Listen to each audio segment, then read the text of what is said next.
शौनक जी ने कहा स्वर्ग की चिंतामणि मिल जाए तो वो चिंतामणि चिंतित पदार्थ दे सकती है।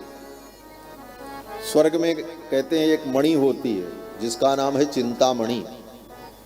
उसकी विशेषता क्या होती? बोले चिंतामणि को हाथ में लेकर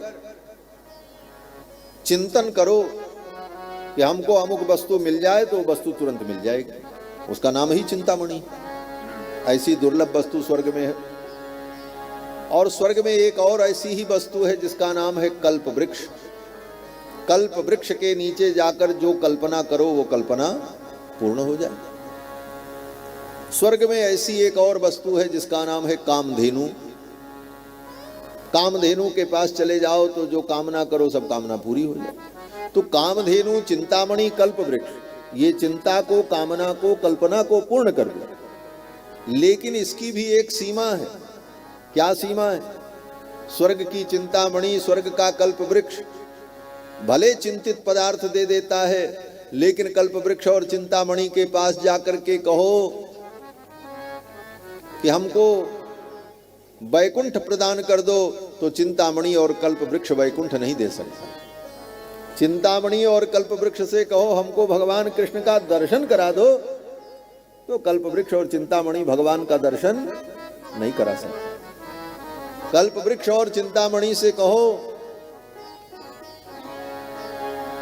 कि मेरे पाप नष्ट हो जाएं और मैं भगवान के चरणारविंद को प्राप्त कर लूं, बोले कल्प वृक्ष और चिंतामणि ये नहीं कर सकते। तब क्या कर सकते? बोले चिंतामणि, कल्प वृक्ष और कामधेनु जो स्वर्ग में है, उनके द्वारा संसार की चीजें मिल सकती हैं। धन मिल जाए, संपत्ति मिल जाए, कपड़ा मिल जाए, भोजन मिल जाए, पद प्रतिष्ठा मिल जाए, ये सब हो सकता है। शौनक जी कहते हैं हे भगवान, स्वर्ग की चिंतामणि, स्वर्ग का कल्प वृक्ष, स्वर्ग की कामधेनु व्यक्ति को भौतिक पदार्थ दे सकती है, इससे ज्यादा कुछ नहीं दे सकती। लेकिन गुरु अगर प्रसन्न हो जाए, गुरु की कितनी महिमा है।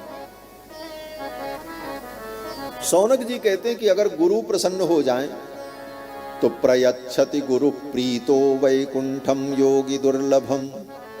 अगर गुरु प्रसन्न हो जाए तो वो वैकुंठ भी प्रदान कर देते, वो भगवान की भी प्राप्ति करा देते। इसीलिए गुरु के पास जाया जाता है। गुरु के पास क्यों जाया जाता है? जो काम किसी से न हो वो गुरु के माध्यम से होगा। धन, संपत्ति, वैभव ये तो बुद्धि से, अपने तर्क से, अपनी चतुराई से व्यक्ति संसार में प्राप्त ही कर लेता है। इसके लिए गुरु की जरूरत नहीं पड़ती। बड़े बड़े धूर्त बैठे हैं दुनिया में महाराज, सब कुछ कर लेते हैं। दुनिया का सब काम व्यक्ति कर सकता है अपनी बुद्धि से, लेकिन भगवान को प्राप्त कर ले, बोले भगवान को पाने के लिए, संसार से मुक्त होने के लिए, वैकुंठ की प्राप्ति के लिए तो गुरु की शरण में ही जाना पड़ता है। इसीलिए गोस्वामी जी ने कहा गुरु बिन भव निधि तरई न कोई, जो विरंच शंकर सम हो। चाहे भगवान शंकर और ब्रह्मा जैसा ज्ञानी हो जाए, लेकिन गुरु की शरण में गए बिना कल्याण नहीं होता। गुरु प्रसन्न हो जाए तो प्रयच्छति गुरु प्रीतो वैकुंठम योगी दुर्लभम। गुरु प्रसन्न हो जाए तो योगियों को भी जो दुर्लभ वैकुंठ है वो प्रदान कर दे, भगवान की भी प्राप्ति करा दे। इसीलिए गुरु की महिमा में कहा गया गुरु गोविंद दोऊ खड़े, काके लागू पाए, बलिहारी गुरु आपने जिन गोविंद दियो बताए।